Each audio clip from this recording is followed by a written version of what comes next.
Hello there, you're watching the National News Bulletin file here on Star Television Network, Channel 21. With me, Hassan Kouma. First of the headlines. As he marks a year in office since appointed as the head of Anti-Graft Commission, Francis Benkei Fala has had to witness success meted out in the fight against corruption. It's a difficult one, but with conscientious effort and belief in the fight and the support within the environment, which includes the presidential and political will, and of course the responsiveness of the people who are leading the fight against corruption to have the courage to stand up to it, corruption can be easily defeated. The director of IMAT College, Justice Barr, has said the college is aimed at building the human capital and leveraging on the job market for students. Programs we do are very trendy. They are in demand. Yes, there is an occupational end. You just don't complete your course at IMAT without, picking up a job, because the courses are all job oriented. The Chinese embassy in Sierra Leone has officially welcomed the arrival of new batches of medical doctors and experts. Present, our two sides are actively exploring feasible ways of cooperation in the fields of agriculture, fishery, health, infrastructure, human resources development, peace and security, etc. The Faculty of Environmental Science Public Health Department of the Mitimaria College of Education and Technology, Brookfield campus, made an exhibition of paving stones made from waste plastic. This is where the future of this nation lies, where we'll be training job creators rather than job seekers.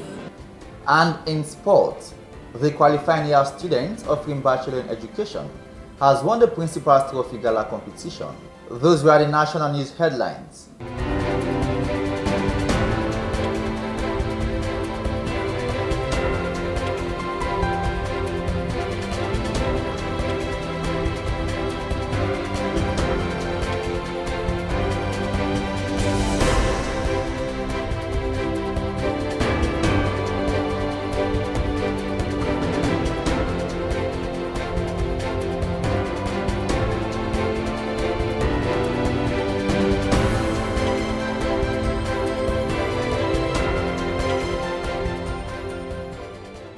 And now for the news in full with me, Hassan Kouma.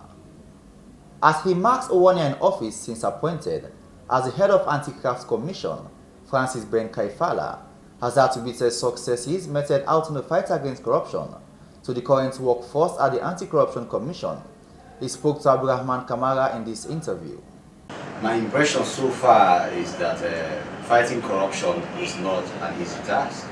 It's a difficult one, but with conscientious effort and belief in the fight and the support within the environment, which includes the presidential and political will, and of course the responsiveness of the people who are leading the fight against corruption to have the courage to stand up to it, corruption can be easily defeated. Well, for now our strategy is easy. We are going to continue to make corruption a high risk and low return venture, which means enforcement is going to be the primary pillar of the anti-corruption efforts. We are going to make sure that out of enforcement we prosecute, and where necessary we recover stolen funds and replow them into the system. But the long-term goal of the Anti-Corruption Commission is really prevention, where we invest in prevention systems so that when investigations and prosecutions bulldoze the way, we do not go back to the corrupt ways with certain systems that will cover the loopholes, that will reduce the incidences and opportunities for corruption, that will generally create the infrastructure within the architecture for us to be able to control corruption sustainably over the long term. However, our eyes are very much on the current, and we have had cases investigated and prosecuted and convictions. People are serving sentences within the current administration as we speak. People have been investigated and recoveries made in real time within the current administration. In fact, as I speak with you now, there are a lot of cases being investigated involving people within the current administration. And I can name names where necessary, but I can tell you that such a claim is totally unfounded. Initially, yes, because really we had to look into the past. But going forward, 6 months after going into the 1 year where we are now, we are doing a lot of cases that deal with the present, and that is not going to change. Our focus is to look into past, present, and future corruption, and that has never changed. What is the dead horse? I mean, the Aisha Johansen matter is like any other anti-corruption matter. Yes, it may have a lot more relevance to the people of Sierra Leone, but it's a case that was pursued by the ACC just like any other case. If at the end of the day a decision came out of it, and we think that that decision has issues that ought to be looked into by a higher tribunal, either for the law itself to be properly developed, or for the issue of misappropriation, which were central to that case, to be properly laid to rest, it is not befitting for us to go after it. If the people of Sierra Leone have entrusted us to fight corruption on their behalf, they should also rely on our best judgment. An issue like that, where a judge has looked at misappropriation, the jurisprudence over the years, even in another case involving Ali Mubarak, who was convicted, where he was given money to do X and he did Y, the court convicted him. If another judge has come to say that even though Madam Johansi was given money to do X and she did Y, but he does not think that it was misappropriation, it is good for us now to take those two decisions to a higher tribunal to look into it and give us one jurisprudence that will guide all of us in the effort against corruption. So really, Aisha Johansen, it is not about Aisha Johansen, it is not about the particular case, it's about the proper development of the law for the good of the people of Sierra Leone. What I can tell the people of Sierra Leone is this: the myth that corruption cannot be defeated is a myth, it's not true. With conscientious effort from all of us, we can tackle corruption and control it and reduce it to a bare minimum so that the country can prosper on the pillars of transparency, on the pillars of accountability, on the pillars of responsive governance, and on the pillars of progress and development. We can only achieve that if we all believe in the fight against corruption and support it. If you see something, report it. We all can work together to achieve this. Let us not sit by and allow our country to remain the laughter of the rest of the world. We can change our own story if we will stand together. Support government, support institutions that are working towards conscientiously achieving our goals and ensuring that our story is changed, not even in the long term, but in the short term. So I thank you all for your support and I ask you to continue. We are only starting this, we are going to get there, and it's not going to be long, it's going to be very short. The director of IMAT College, Justice Barr, has said the college is aimed at building human capital and leveraging on the job market for students. He spoke to Abdurrahman Kamara in this interview when he visited our studios. Hello, I'm Leslie Heyman. I'm a Senior Manager for University of London International Programmes. I'm here today to introduce IMAT, the college in Sierra Leone in Freetown that is teaching our University of London LLB degree. The University of London degree is very prestigious, and it's important for students to know that the standard of the degree studied in Sierra Leone is exactly the same as the standard for those who studied on the campuses in London. IMAT is the first institution in Sierra Leone to be approved to teach the University of London LLB. We are delighted to welcome IMAT, and we wish IMAT and all the future students who study with IMAT every success. We are at a very exciting period of the IMAT College. Why I say exciting is because, as you know, as many other brands, we have a humble beginning, but today it has grown to the point where it has enriched many lives. And these lives have been enriched to the point that today, even in the judiciary, we have got loads of students, over 20 practicing lawyers who have gone through our program. The programs we do are very trendy. They're in demand. Yes, there is an occupational end. You just don't complete your course at IMAT without picking up a job, because the courses are all job oriented. For example, take our business administration program. Let's say you are watching now and you realize you have you've just sat to your WAS exam and you have a 3 WAS. Yes, of course, there is a place for you. For you to change your life. That is what IMAT gives. It gives you the opportunity to change your life and also be able to connect you with jobs. Of course, we are a teaching institution for the University of London Law Program. We are accredited by the National Commission for Technical Vocational Awards, where you would do certificate, ordinary national diploma, as well as higher national diplomas. The reason why, because we have seen other institutions which have done so. There had been tremendous exposure of those institutions, and so we are monitoring to see how best, we don't just get into, that kind of formula. You would want to find out why have the others failed, and why have they failed. Try to make sure that you mitigate those circumstances so that you do not get hit by that. The Chinese embassy in Sierra Leone has officially welcomed the arrival of new batch of medical doctors and experts aimed at boosting the health sector in the country. Leonara Jawara was in attendance and files in this report.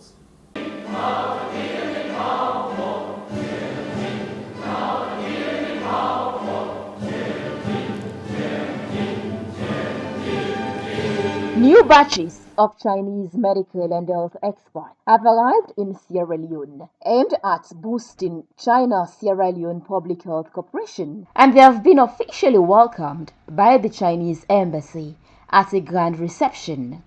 Making his keynote address, the Chinese ambassador to Sierra Leone, His Excellency Hu Jiang, on behalf of the Chinese government, expressed sincere gratitude to the government of Sierra Leone for its long-term support to China-Sierra Leone Public Health Corporation. He noted that nearly 500 Chinese medical and health experts have been in the country over 46 years ago, demonstrating the spirit of dedication and saving lives. Demonstrating the spirit of tenacity, dedication, and saving lives with boundless love, they have diagnosed and treated over 800,000 patients, conducted more than 200,000 cases of operations, and trained over 5,500 local medical staff.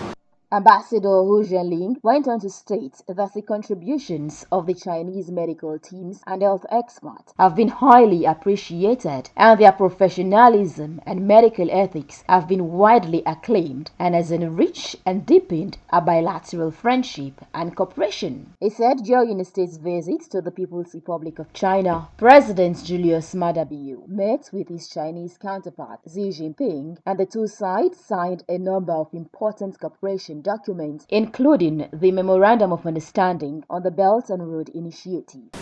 At present, our two sides are actively exploring feasible ways of cooperation in the fields of agriculture, fishery, health, infrastructure, human resources development, peace and security, etc.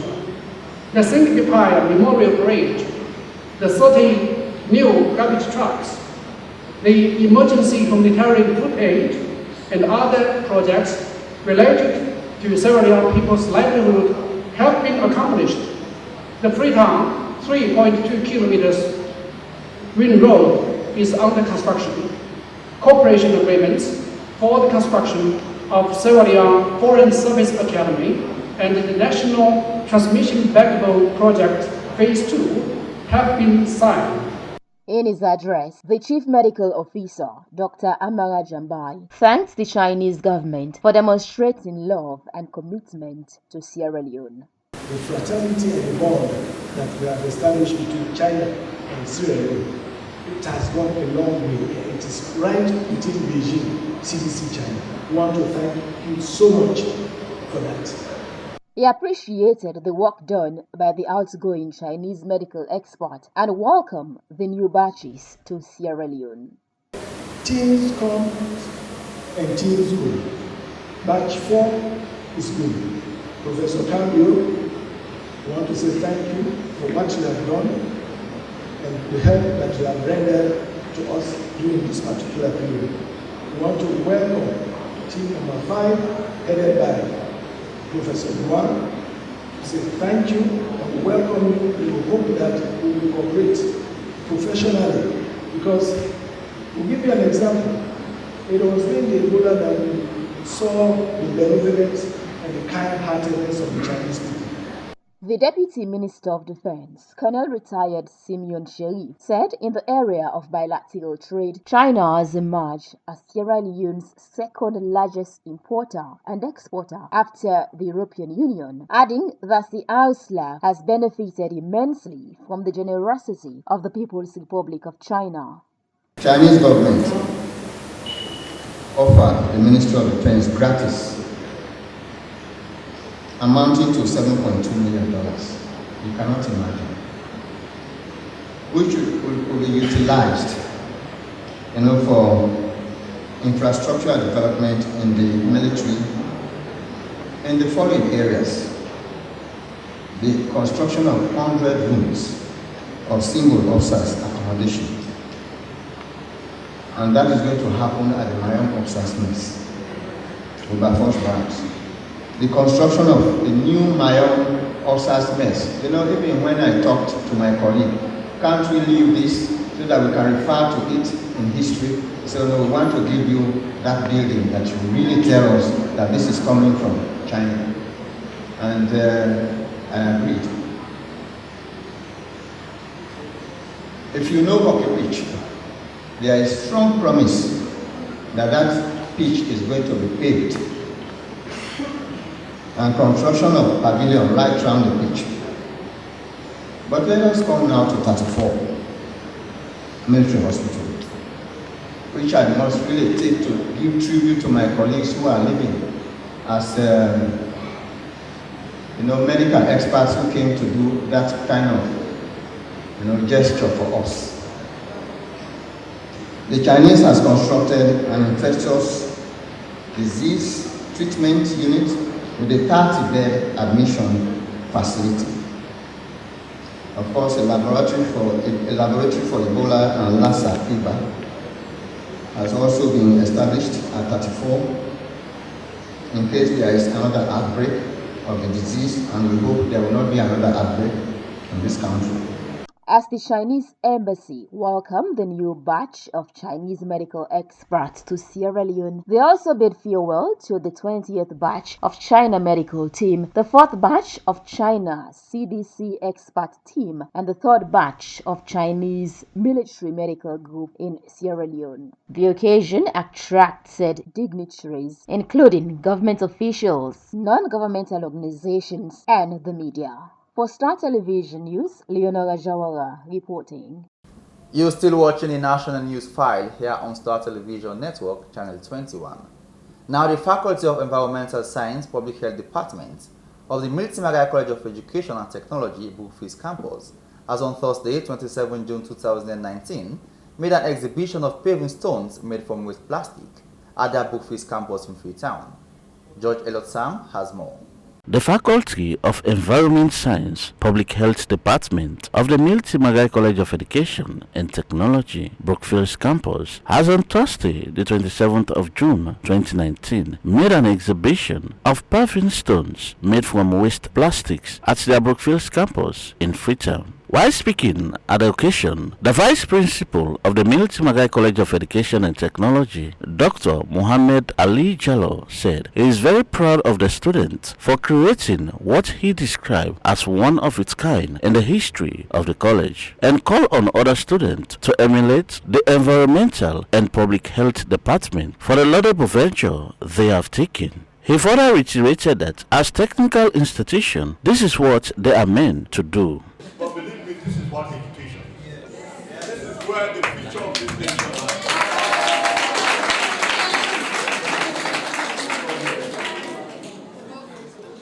This is where the future of this nation lies, where we'll be training job creators rather than job seekers.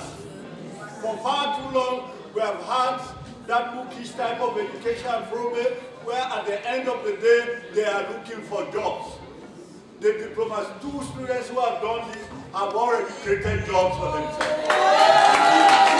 And I look forward to the time when you will be creating jobs for other people. When you leave them, now we are talking about innovation and entrepreneurship. You become entrepreneurs. You don't look for jobs, you create jobs for other people. And this is why today we are talking about the technical university. If we have a technical university, we'll put premium on entrepreneurship, where people are not going to seek for jobs, but they will create their own jobs. Madam Fatmata Kaiwa from the Ministry of Technical and Higher Education, Director of Science Education, said she is very amazed at what the students have done and said that they as ministry will support the students for them to be innovative and create more of this. That is technical vocational education and training. And MMCET falls within that purview. The government has thought it fit that TVET is a very pivotal part of education and nation development. And so they are trying to bring a premium to it because TVET forms part of the quick fix of society. It contributes immensely to nation building and growth. And of course, it plays the vital role of providing self-reliance and employment for youth. And the government has recognized that part. And so we are laying emphasis on that. A whole directorate has been formed with full staff complement. I know the head of this institution knows about that. And we are happy that strides are being taken towards that direction in innovation technology. This plastic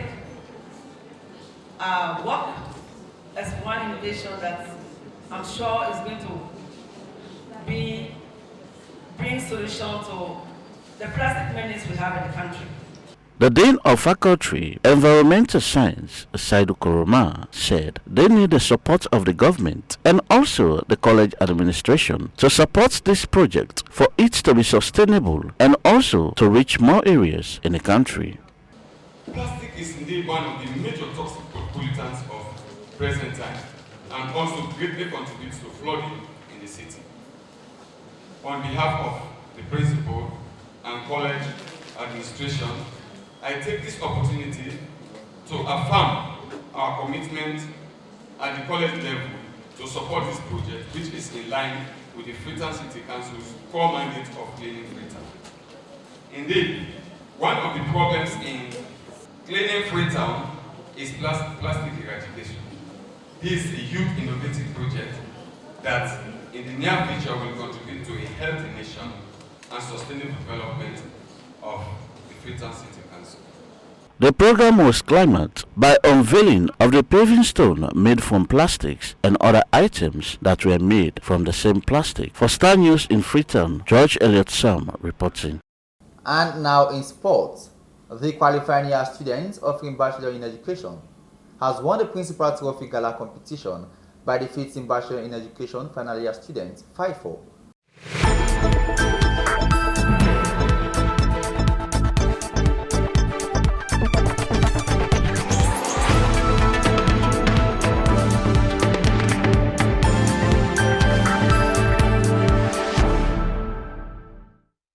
The qualifying year student offering Bachelors in Education has won the Principal's Trophy Gala competition by defeating Bachelors in Education final year student 4-5 on penalty shootout in the final football match organized by the interim executive of the Milton Magai College of Education and Technology MMCET Student Union Government. The principal, Dr. Philip John Kanu, who took the kick-off, urged players and spectators to comport themselves, desist from acts of violence, restraining that they should not destroy the college property as it belongs to them, and urge all to be disciplined at all times.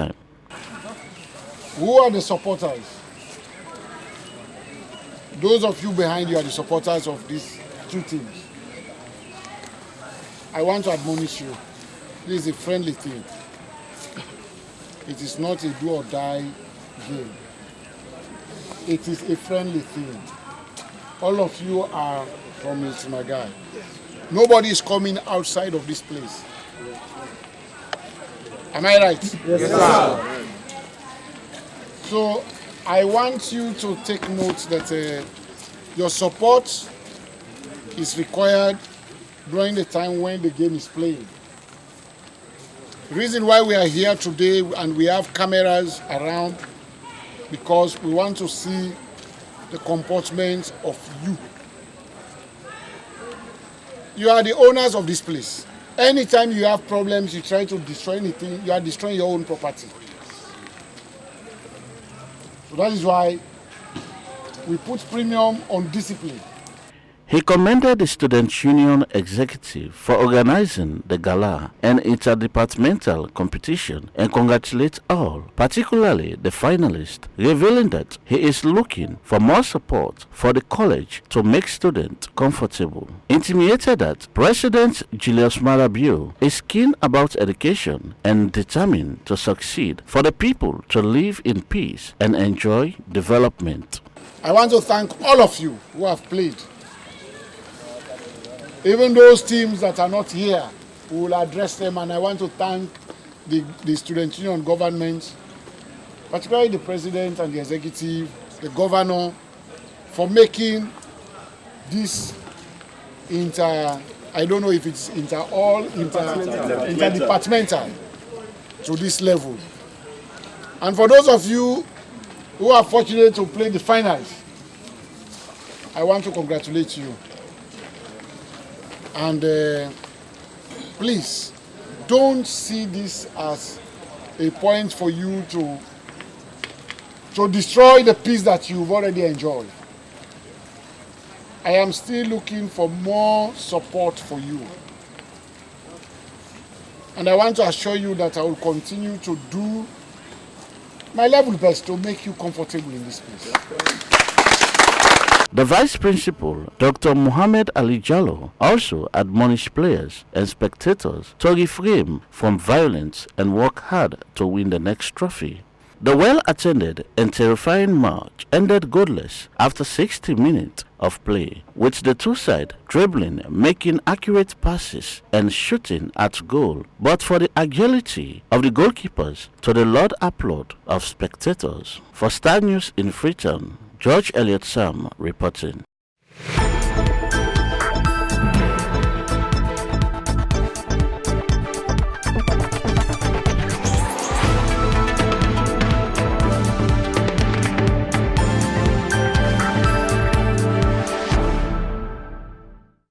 Well, viewers, from sport, that's all we have time for in our national news file for today here on Star Television Network, Channel 21.